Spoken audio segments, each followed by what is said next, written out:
What's up, guys? So today we're going to be talking about probably the number one question we get asked here on YouTube. How do we afford to travel full-time? Did you win the lottery or something? Are you retired military? Did you somehow inherit a bunch of money? Have you spent your whole life savings? So today we're going to answer all that and more. We are. Hey guys, my name's James. And I'm Ashley. Last year we sold our house and we're traveling across the country with our kids. Hi, my name's Goose, and this is Maverick. Come join us!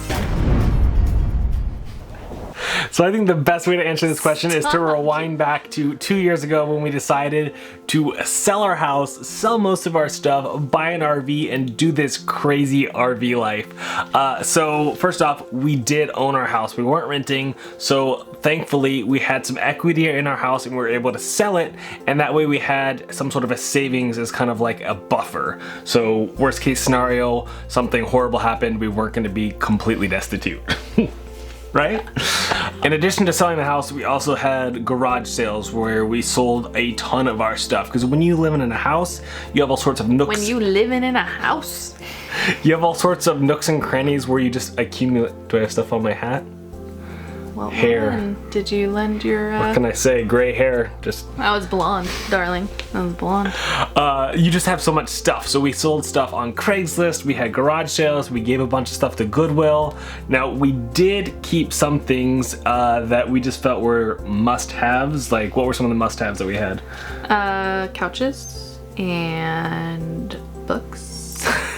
I think our dining room table, and so we kept all that stuff. Instead of renting a storage unit, we bought a cargo trailer, and thankfully we have family that has some land that we're able to just keep the trailer on. So when we do go back, we'll have some of those things that we felt were necessary must-have keeps Why are you putting for them the in future. quotations? Because I feel like the must-haves, They're necessary. the things that we kept, our priorities have changed so much over the past 2 years that the things that we thought were like necessary must-haves probably weren't really necessary must-haves. Necessary? You don't think so?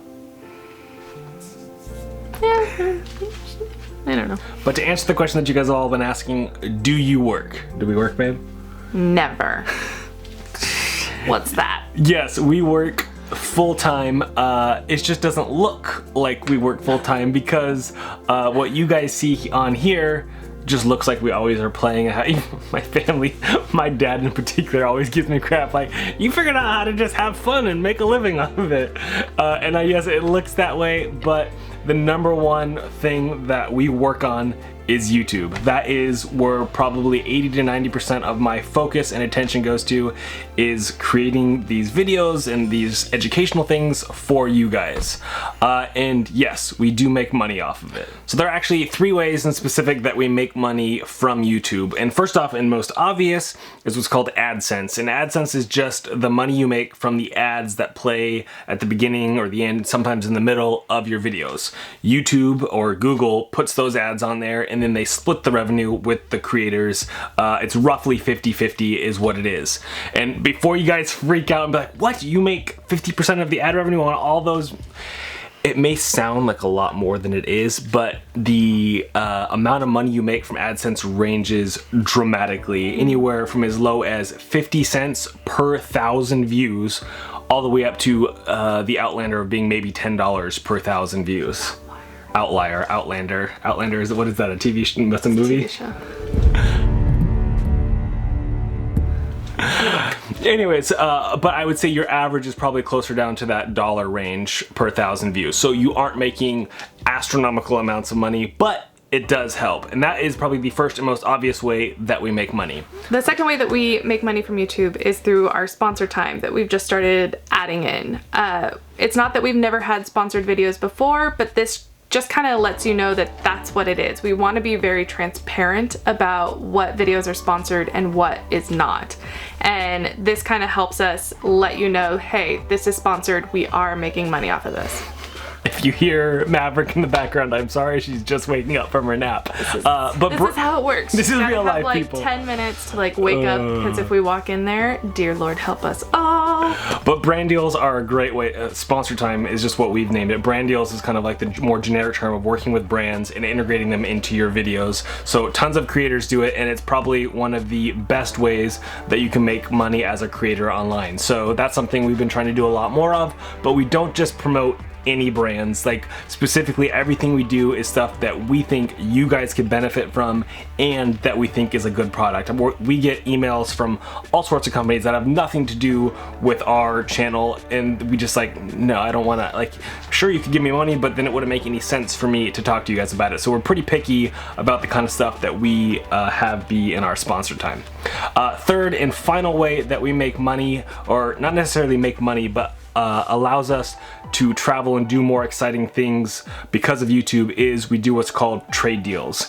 And there are a lot of businesses out there that don't have the money to pay for sponsored brand deals, but they are willing to do a trade deal. So we can do X activity because we create a video showing us doing that activity, whether it be something in Florida or Oregon, all over the country. These businesses are willing to allow us to come and experience these awesome adventures and trade for us creating a video promoting them. So that is, we don't get paid from that, but it allows us to be more frugal while still having these awesome adventures. So other ways that we can make money while on the road is through things like Instagram and Facebook. So it's not necessarily our number one place that we're going to and being like, yeah, let's put it out there. But well, our Instagram account is also just much smaller than our YouTube. And it's smaller than our Facebook, but there are times where we do have ads. And again, we want to be transparent. So if we are doing some sort of ad, we make sure that you know. Yeah. So another way that we make money while traveling full time is affiliate links, specifically Amazon affiliates. If you're not sure what that is basically Amazon will give you a portion of the revenue from products sold if you send people to those links. So say we are talking about our barbecue that we bought, we can link that up in the description down below, and if you guys go check that out and buy it, we get a small portion of that sale. Now, it ranges drastically, just like the YouTube ad rev does. Sometimes it's 0.5%, sometimes it's as big as 10%. We don't really have any control over that. The brands and Amazon set all that, but it's just another way that helps us out. Another little portion of the pie that kind of gives us enough money to travel. And I think that's kind of the big theme of this whole topic, is it's not like one big job that I do that gives me enough money to support us while traveling. It's a bunch of these little pieces all add up enough to give us enough money to be frugal and travel full time. So that's kind of like the theme of this video, is it's not like I have a big 9-to-5 job that I make, you know, $100,000 and allows us to travel. That's just not us. But anyways, on to the next section. The next way that we make money is through our merch, which we're actually wearing right now. Wow. Shameless self-promotion right there. Dramatic. Yeah, so James has been working really hard on creating cool things that I actually want to wear. We've got all sorts of designs, from like these random making memory shirts to our Horseshoe Canyon shirts and hats and whatnot. I actually, one of them not wearing that it's probably my favorite, is the Bigfoot one. I want that one. So this isn't a huge portion of our income, but again, we're just telling you all the little bits and pieces. I think we make a couple dollars off of each item sold, but if you guys do like the stuff we're wearing and you guys want to wear it, it is another way that you guys can help support us. So we're just throwing that out there. thechickslife.com. Yeah, check it out. It doesn't actually sparkle. Oh, This is just I washed my dress. shirt with some sparkly thing of the kids, and now a lot of our clothes have glitter all over them. Sparkle. Hashtag dad fail. Wherever you go, dad life. Another way that we make money while being on the road is Patreon. If you guys don't know what Patreon is, it's basically a way that you can help support us, or that viewers can help support creators in creating their content. Because YouTube is hard to make a full-time living at, Patreon was born, and it allows viewers to give financial support to the artists that they enjoy being of. A lot of musicians, all sorts of people are on Patreon, but specifically we're on there because we can give you guys back some pretty cool things. Like, what are some of the perks on Patreon that we give to our creators? Us. What? Our time. We give. Oh, our hangouts. Okay, Don't judge me with your looks. Basically, one of the tiers on Patreon is we do Google Hangouts once a month. Patreon is actually a great way for us to get to know you guys a lot better, to the point where we've actually become friends with some of the people that we hang out with once a month. We even sent somebody a wedding gift recently. Congrats, Mr. and Mrs. Saint. So it's just a really great way for us to interact and talk with you guys. But that's just one of the perks. We also have a travel map which documents all of the RV parks, the BLM land, the forest land, all the places we go to on our travels, including the destinations like where we went parasailing and where we went dirt bike riding. All that kind of stuff is documented on these maps that really help you guys when you want to plan your adventures, whether you're part-time or full-time.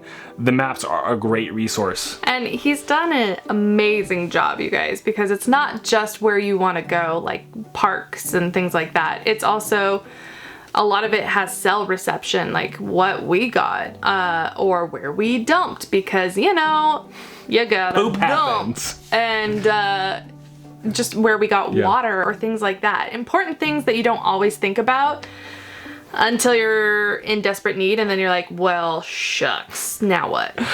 So there are different perks, different tiers that you can benefit from by supporting us on Patreon. So that's another way. Patreon is a great way that artists like us can make money from viewers like you guys. Last and final way. PBS, viewers like you. Last and final way we make money on the road actually has nothing to do with YouTube or anything like that. It's I do the occasion do. Got a lot of duties. Matt, can you say good morning? Good morning. RV life with kids, guys. Anyway, so as I was saying, the last and final way I make money on the road is freelance work. So for those of you that don't know, I actually used to work in film and TV. So whether it be independent films or TV shows like Grimm on NBC back when that was popular years ago. So I had a editing and visual effects background long before I started doing YouTube and long before we started traveling. So I still have some contacts back in the Pacific Northwest that every once in a while, when we know we're going to be having an expensive month, maybe we're driving a lot more, we're at some expensive RV parks, I can do some freelance work to help compensate for that, because we are on such a tight budget when we're traveling, because we're living this minimalistic lifestyle. We're trying to balance that time spent working versus time spent with family and traveling. It's kind of like a juggling act, but being able to have that freelance work to fall back on has really been nice for us to know we have that safety net in addition to our savings that we don't want to just drain. No, not at all. So that pretty much does it for all of the ways we make money, but there's also a whole different component to it of how we make that money work for us. How we stretch it out. Exactly. Basically, we try to be as frugal as possible. By the way, this isn't How to Train Your Dragon, this is Cat Bat, according to Mav. This is Cat Bat. All right, we are now playing with a train in the background. So again, apologies for any loud noises, but that's RV life with kids. Anyway, so first, just life with that's just kids. life. First way we try and be frugal while being on the road is smacking flies out of the air, but also minimizing the amount of driving we do. And that has to do a couple different components. Just planning your routes, but then also maybe your route just stays in a specific part of the country. So instead of going from the Pacific Northwest to California to Florida and back, maybe you just go down to California, New Mexico, Arizona, and you spend that 3 or 4 months in the Southwest area, and that will cut thousands of miles off of your driving, which would save you hundreds of thousands of dollars. So there's just not hundreds of thousands, but hundreds to thousands of dollars. Real expensive. That is a huge way that you can save money, is just the amount of time you're towing, because towing just kills your gas mileage. That it does. Boondocking. Boondocking is an excellent way to save money, and Boondockers Welcome has been one of our best friends. We have loved meeting a lot of you guys and just getting to form those relationships. Yeah. And it really provides a better way to see some of this country. Because you can boondock a lot in the west part of the country. There's all sorts of BLM land and forest land and whatnot, but the further east you get, especially over into Florida, which is where we spent a lot of time lately, there's just no public lands. So Boondockers Welcome really opens up that opportunity to boondock even when you're over there. The third way we are frugal and save money is searching for affordable RV parks and campgrounds. So not boondocking, but if you know you have to be in a campground, not just going to any campground, like making sure you're not spending $100 a night, but you try and find those $20 a night campgrounds. Maybe you're a part of Thousand Trails, which has been a huge saver for us. In fact, if we have a whole video about that, so if you want to watch that right there, maybe it's over there. I always point to the wrong corner. It's in the iCard if you want to check out that video talking about Thousand Trails, but just using apps like Allstays and Campendium. iOverlander is another one I've used. There are a ton of apps out there these days that can help you find the campgrounds that work best for you while saving money and being frugal. Can you show Cat back? Guys, we're building a train and it's very difficult to do that when you're 2 years old. The next way that we kind of save money on the road is through meal planning.